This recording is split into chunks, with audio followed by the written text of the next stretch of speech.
Hey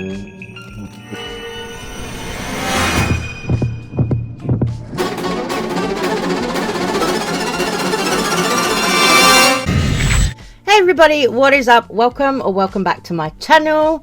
Hi, how are you doing? So as you can see, I'm not in any type of glam today. I'm just here natural because this is going to be a much more serious type of video, a much more serious topic that I really want to talk about because it's something that I've seen going on online with the whole Mikayla Nogueira situation. As I said in my community posts, if you read those, I did say that I was going to come and make this video. So here I am and we're going to get into it. So firstly, I want to go back to sort of December, I think it was, when Mikayla Nogueira was on her TikTok uploading several videos a day that were kind of sad fishing, I called it at the time.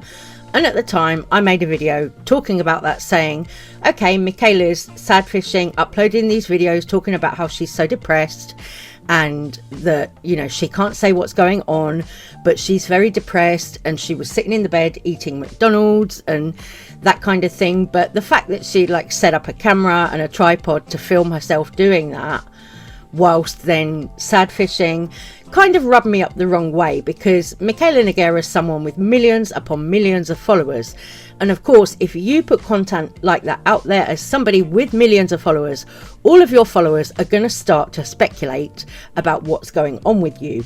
So Mikayla, in my mind, brought the speculation on herself. That's the first thing that I'm going to say. Then we came up to March and it was time for Mikayla to reveal her POV beauty line.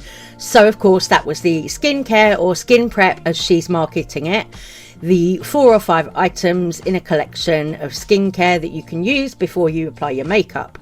So she comes on camera, you know, advertises this skincare line after doing all of this sad fishing, and people are kind of speculating, okay, well, was that kind of sad fishing just promotion for her to then come online and advertise her skincare?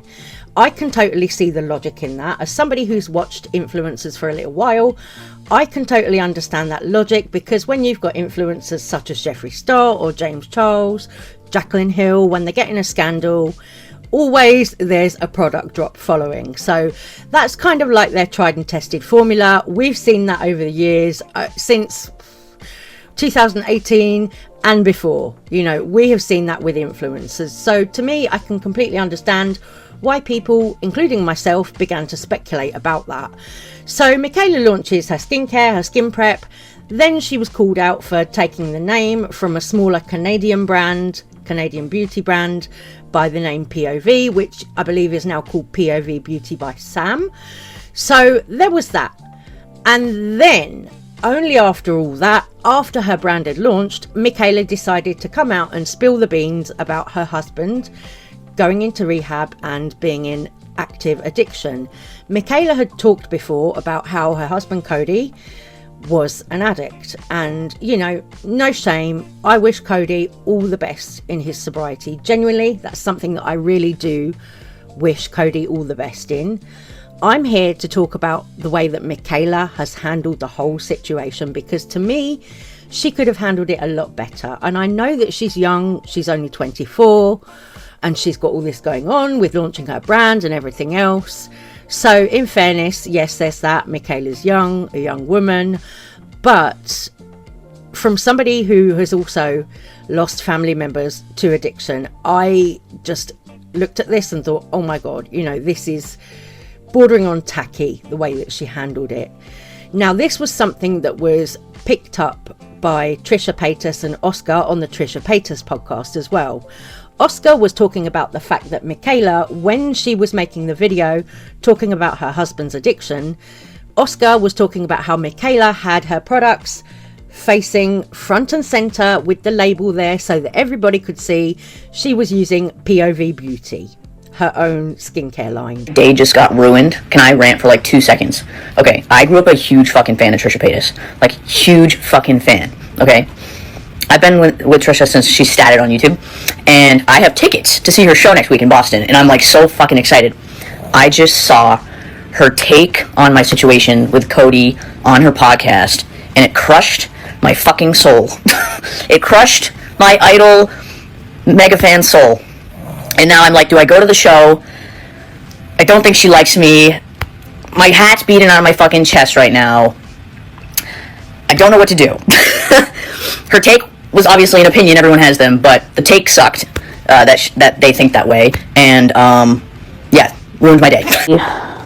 Perspective that Oscar is the one who doesn't like me, and that Trisha was kind of just, going along with the conversation.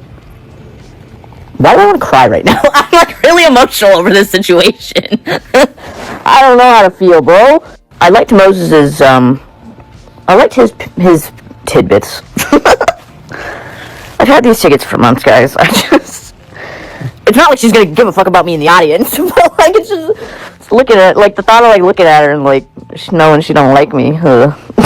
Last thing I'm gonna say, some of my DMs are saying, like, don't look at this stuff, like, there's so many hot takes on what you're going through, don't read it, don't look at it. I don't see any of that shit. I'm sure there are hot takes. I don't know what any of them are. I don't see that shit. I don't seek it out. People don't send it to me. I don't know what the takes are. But I saw Trisha because I watched the podcast. That's the only take I've seen. And fucking Rich. But that's it. So I don't know what people are saying, nor do I care. Because it doesn't affect me personally at all. Trisha affected me because I love her. Alright, this is my last update, I swear. So, okay, a couple of you guys sent me a link to a TikTok that I did not see of Trisha talking about the situation, and she's very compassionate. I'm really getting emotional.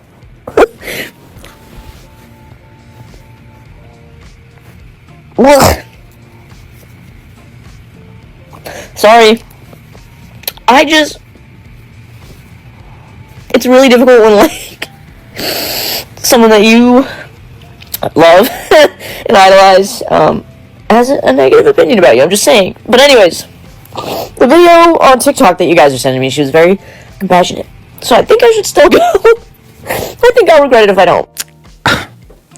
I sympathize. I totally sympathize, and but it is the only off-putting thing was like waiting until you have the skincare line and then doing the get ready with me and then using your own products and then making sure the label of your products is front and center. Like it wasn't even like I could tell it was purposeful that the label of her products was literally like centered because it's like a spherical thing. It could be tilted a little bit, but she made sure the label was like not covered at all and like facing the camera. Yes. And it was so like right in my face. That's literally the first thing I noticed was like her using her own product. And also the product placement was just like off-putting, talking about something that is like so serious. I think also because Mikayla is someone who is very influencer, like she is like a stereotypical influencer, so it would have been nice to have like a genuine like connection with her where it was like no other things. They couldn't see the products in there. Yeah. Okay. I haven't seen that take. I even sent it to Moses. I sent him a screenshot. I'm like, oh, this is crazy. I didn't even know. I didn't even notice it. Yeah.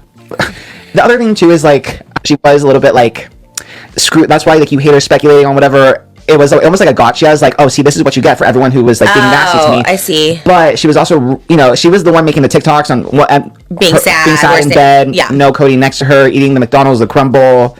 Like she was the one making content around it. So there's some stuff where it wasn't the most genuine, which was like a little disappointing. But I do think the message was at least still I didn't even think about any of this. Wow. I was like, wow, that's sad. And I even said in mine, I was eating some pasta in my hotel room, and I was like, damn, y'all should feel really bad about this. And she does get a lot of people who just hate her, and it's like, hate her just to hate her. Yeah. I do get that. That's sad. But then there is, if you do like troll a little bit too, then aren't you kind of inviting some of that in? That was like my only like pause. I was like, well, you did really go hard making us all like think something was wrong, like you were getting a divorce or something. Because as a passive Mikayla viewer, I never would have thought anything if she wasn't sitting there making the TikToks alone in bed being sad. Right.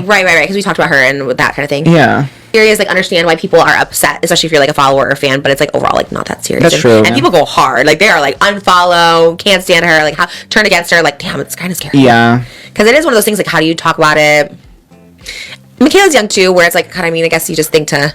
I don't know. I've done a lot of like videos where I've talked about some. I don't know. It's kind of weird to like even one of my videos, I just talk about like a product or something, or have my product there. I don't know. It's tough. It's so hard because I guess if it's just there and you're just using the product all the time, I guess. And her thing is get ready with me.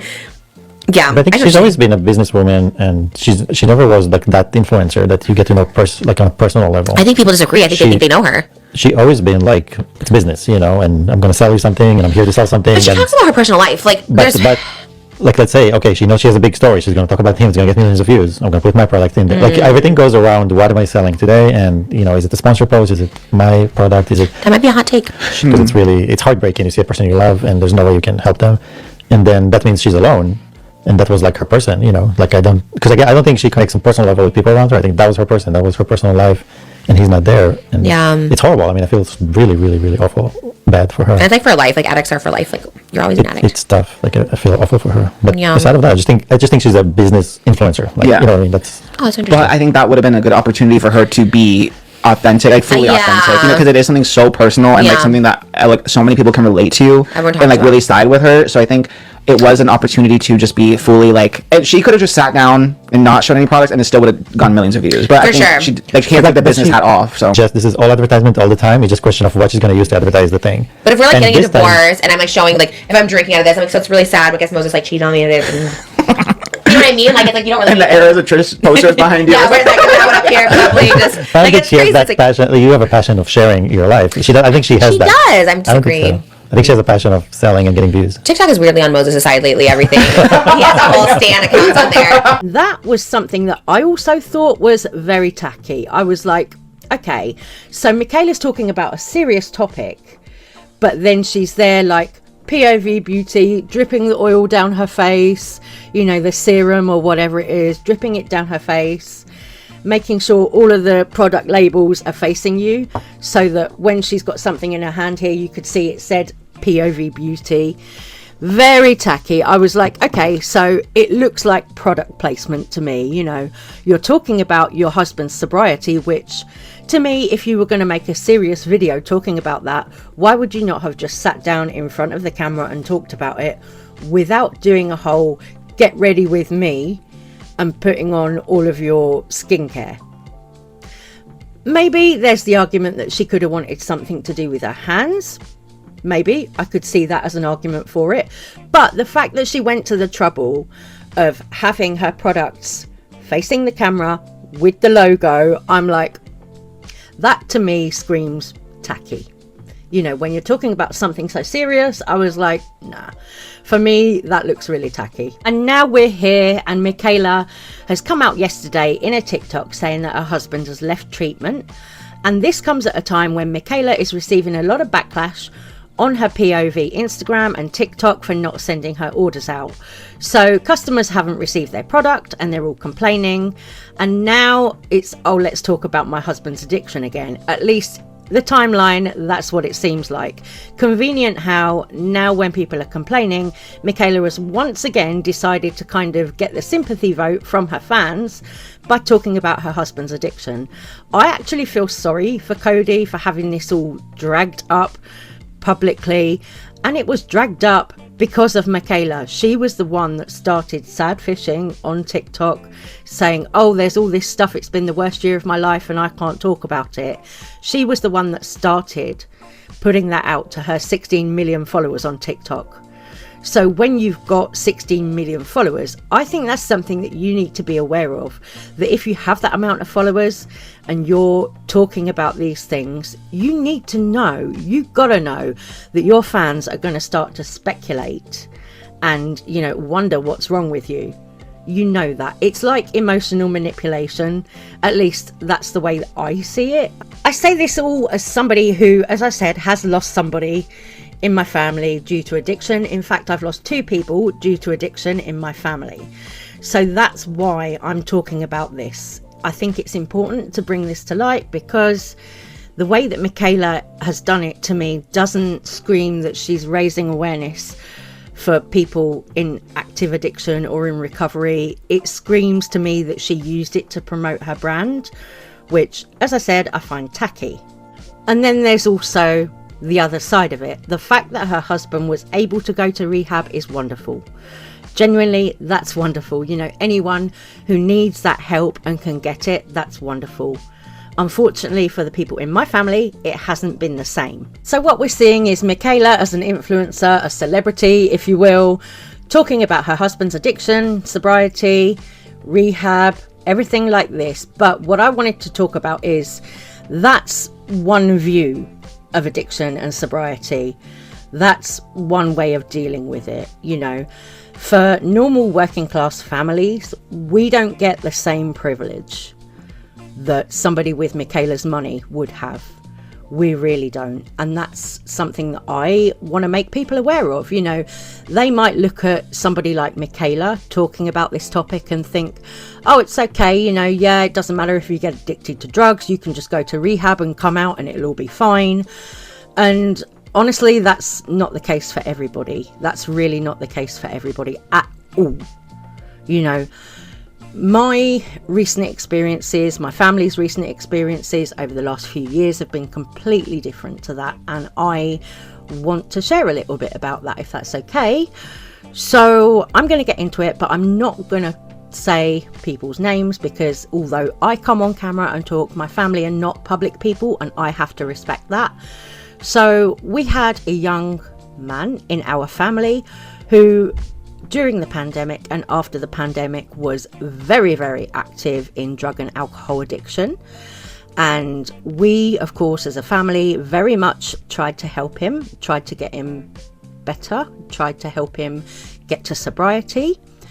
And it's not as simple as, oh yeah, you go to rehab and then everything's okay. It's really not. So the situation that we were in, it was very dark, very difficult, you know, and I want to share a little bit. So we go back to kind of, what was it, 3-4 years ago, one December. It was December the 30th, so the day before New Year's, and what happened was my family member had been trying to detox cold turkey, because if you don't know, in the UK, under the NHS, as my family are, there's no inpatient facilities for rehab from drugs and alcohol. So there are no treatment centres that they can go into, apart from private treatment centres, which cost an extortionate amount of money. Some of them £2,000 a week.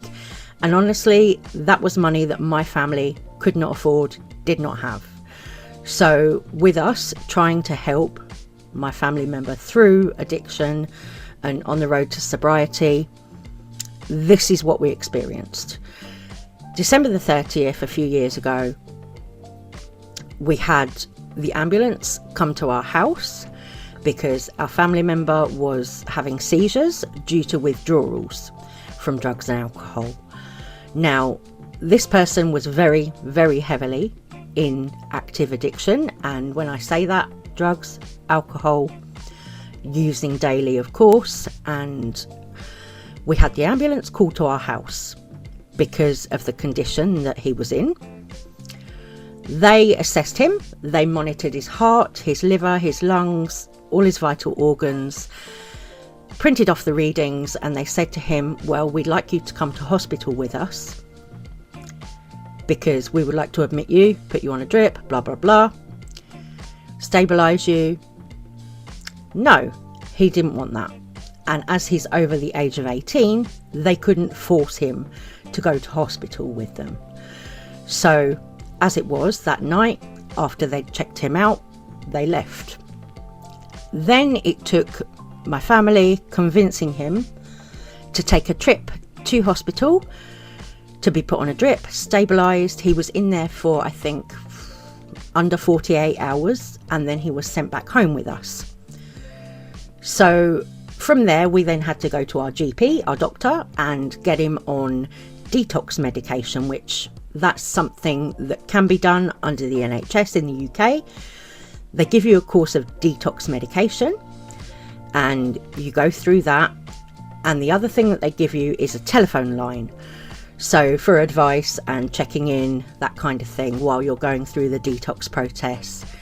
They also told us to basically administer alcohol to him. So every morning we were having to give him a glass of red wine to stabilise him, like that.